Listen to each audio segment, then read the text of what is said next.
Welcome back, everyone, to the Complete Pineleaf. I have found Thrym Redbeard here, who I'm sure had some wonderful adventures in arriving here at the Warstead. We have been through much.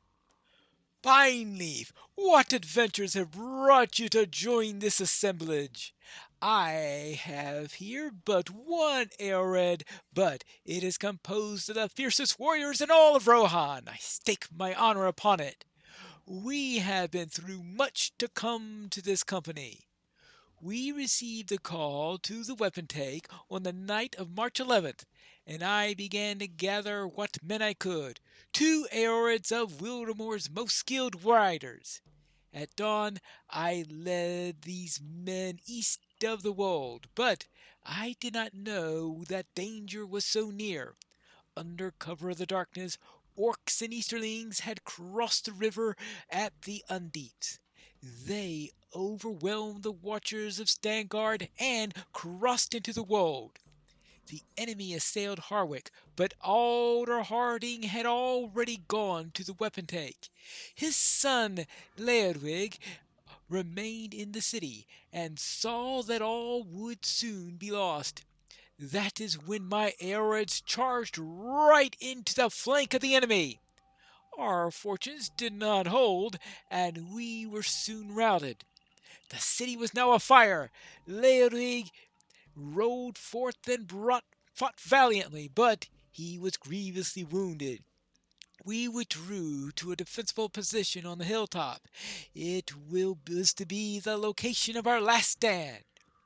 Early in the morning of March 12th, as the enemy prepared to climb the hill and put an end to us all, one of our scouts reported hearing the sighing sounds of the wind. It was the rustling of branches, thousands of them, and it rushed down from Wildemore in a great flood of sound.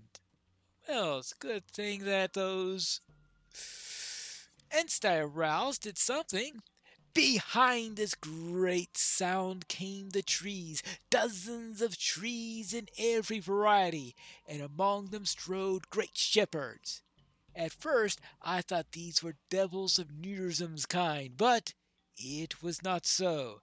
They were led by a strange fellow by the name of Leaflock, and he spoke in halting fashion of many unfathomable mysteries, some of which I still not unraveled.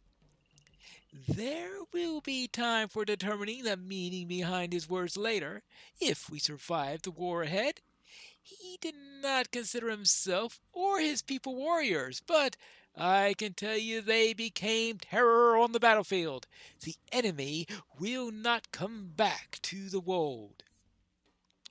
There was only one errand left to me after the battle.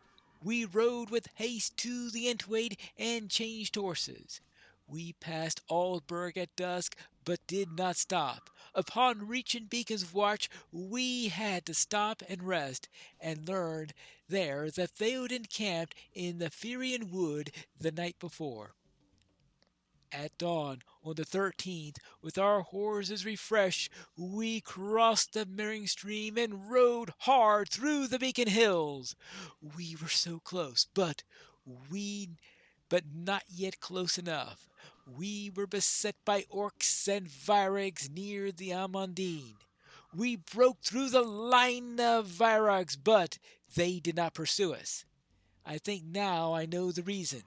They knew the road ahead would be held against us.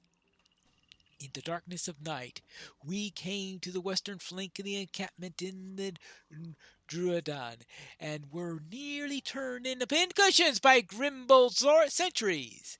At the last moment, one of the archers recognized me by the spectre of my beard, crimson in guttering light of a single torch they allowed. Can you imagine what Kuenberg would say if this great tale of mine, of riding more than 500 miles in 3 days to the aid of the king, ended with me and my men put to the ground by our own sworn brothers? I can imagine what she would say, and it makes my head hurt more than any of Nearsum's tantrums. That is the tale, Pineleaf.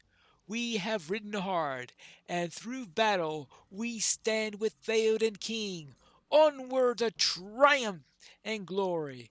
I have spoken already with Harding and given him news of his son, but you should speak to him also. He is in the northeastern reaches of the encampment. Whew! Well, Thrym could certainly be wordy, that's for sure. Maybe we should trim his words a bit. I can only hope that Harding is briefer than Thrym. You have joined the ride as well, I see. Should we get to Minas Tirith in time, there would be quite a battle, but it is not certain that we will do so, for there is some trouble ahead in the road, so I have heard. Spoke to Thrym about his journey from Wildermore. Ah, then you must have heard that my son Leodwig led the defenses of Hardwick against the creeping orcs and easterlings. My heart swelled to hear the Redbeard speak of my son's charge from the city.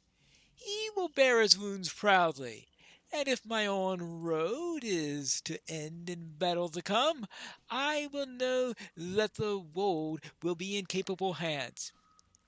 I didn't think my boy would have the ability to lead men in the battle.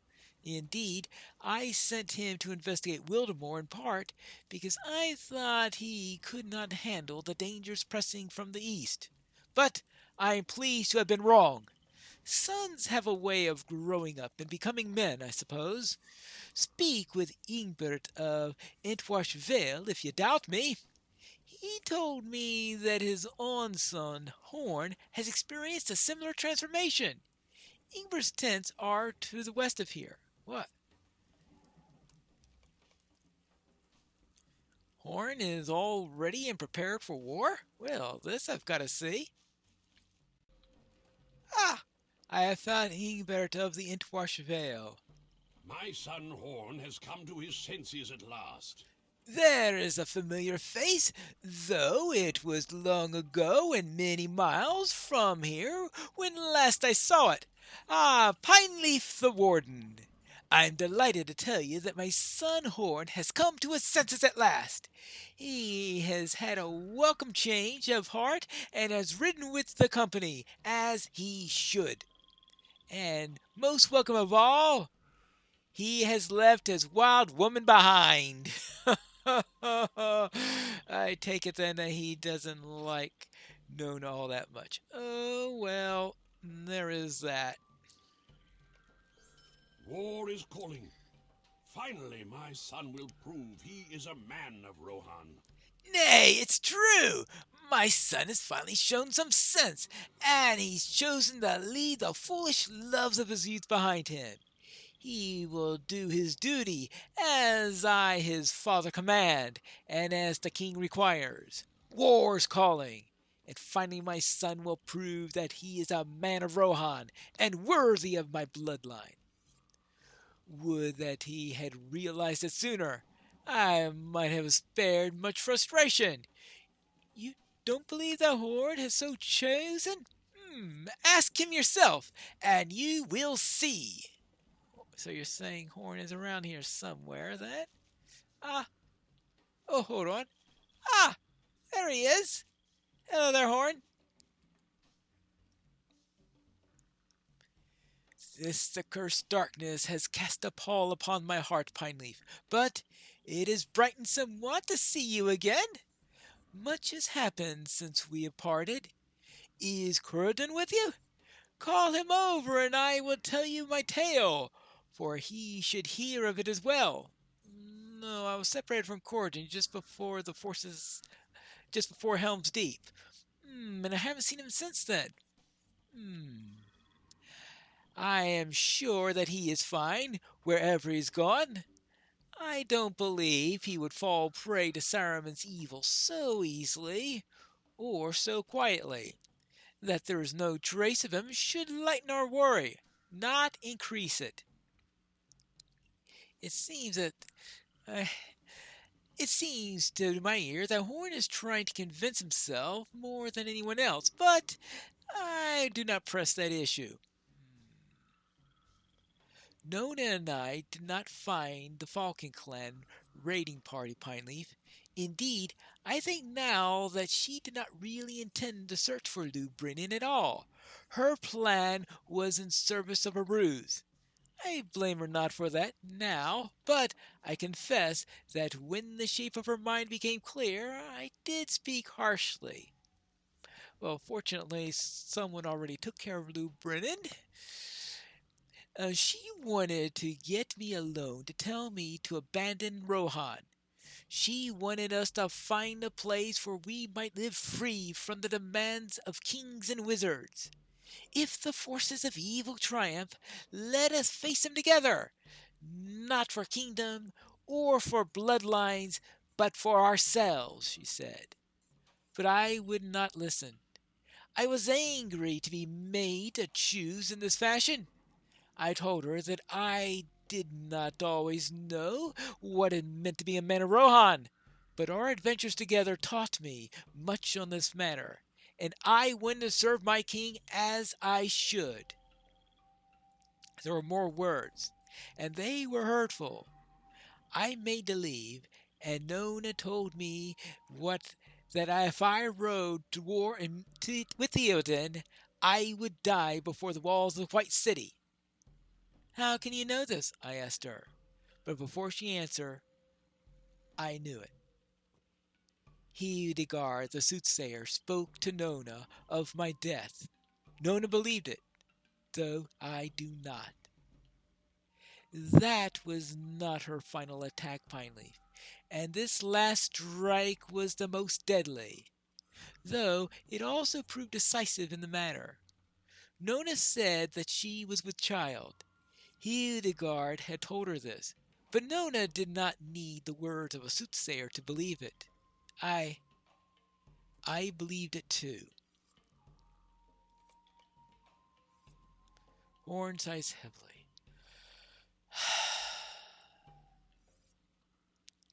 The air was still and cold, and the silence stretched between us. I was torn between two duties: service to the woman of my heart and the child of our love would bring forth, and to Theoden, the king of my home land. And that is when I realized that they were not different at all. If Rohan is consumed by war and falls to the enemy's hordes, it will not matter where Nona and I and our child might prepare for the last stand. We will fight alone, together, but alone, and the enemy will have us. But if Theoden defies the forces of Mordor and finds victory, then there might be peace. Only then will there be safety for the woman I love and for the child our love is bringing forth. Only then. She thinks I chose to ride with Theoden to seek glory or to for honor, but neither of these are the reasons. I ride for Rohan, for my Dunlending wife, and for my Dunlending child, that they may be safe from the evils of Mordor. I was the most difficult decision I have ever made, Pineleaf, and it would may have been the wrong one, but still I have made it. It was the only thing I could have done, and if it is wrong, and Hildegard is right, and I ride to my death in Gondor far from those that I love, well, you have my permission to tell my old music master Glewinne that he was right after all. Hmm? Oh, Glewinne and I have been having a disagreement about what it means to fight. Do not tell him this, but I think I have been arguing mostly to convince myself, rather than him. I have cut a most impressive figure doing so, I think. The very picture of a valiant man of Rohan. I seem to have convinced my father at any rate.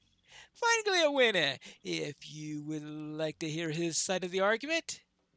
It is good to see you, Pineleaf. I wish that we had met in happier circumstances, but there are few enough of those in these dark days. Stay well, my friend. Stay well. and now to find Gleowina. I presume he's around here somewhere. Ah, here's Gleowina. He's with Elfhelm. I bid you welcome. Have you seen Horn? My former student is a knot of confusions, and speaking with you might help to unravel them. I have just spoken with Horn just now. I'm glad that you tried. I think he's being foolish, and have told him so, but he refuses to listen to me. He thinks he is doing the right thing, but I can tell you that Nona does not agree, and I don't either. What good will it do her and the child on the way if Horn dies now? Little or none, Pineleaf. Glory and honor! They will be of little consolation and no comfort to the family that he leaves behind. I'm no warrior. I re- I record what befalls the warriors in song, and know all too well what it means. I dress it up in nice clothes and with pretty words, but still I know for what it is. Death and death and death. Horn is full of pride, like his father Ingbert, and will not be persuaded. He's a man of Rohan, for certain, stubborn and hard-headed, thinking always of duty and honor and service. May it not be death for him. So, it looks like Leowena is completely fooled by Horn's little demonstration there. What do you say, Elfhelm? Duty is not always easy. It's not always an easy thing to decide what duty compels us to do. I know of someone who might have something to add to this debate, Pineleaf. Look for him just to the west if you can control your tongue and keep a confidence. Huh? Oh, well, who is? All right, I'll see if I can find this person. Uh, Mary? Oh, hello there, Pineleaf. At last someone will speak to me. Well, we are fellow hobbits. I have only had Dunhelm here for company, and he speaks very little. It is almost as if none of the men here can see me. I am almost certainly not supposed to be here. I hope that Theoden will not be cross with me when he finds out. But what was I supposed to do? I could not stay behind while all the others have gone off to danger. That has been this Hobbit story almost from the very beginning. Frodo and Sam and Pip all gone off now, braving the dangers of strange lands. I could not let this happen again. I'm grateful that Durnhelm saw fit to help me along. He has an understanding with Elfhelm, I think. The old marshal is turning a blind eye to my presence here, and I'm glad of it. I just hope that I am not too much of a burden on the road or in the battle that is certain to come. Well, we will have to see. We'll have to see. I am sick of waiting around. Let us see if we can look at what Theoden is doing. I will use my natural sneakiness to remain out of sight, but I cannot bear not knowing what's going on. The king is meeting with his advisers in a clearing to the southwest. It's not far. Hmm. It's not far. What is the king discussing with his advisers? Whatever happened to Khanre Khan? And most of all, When am I going to get a chance to run all these local quests so I could get a couple of levels before I storm the Pelennor Fields? Perhaps we'll start to answer that question in the next episode of The Complete Pineleaf.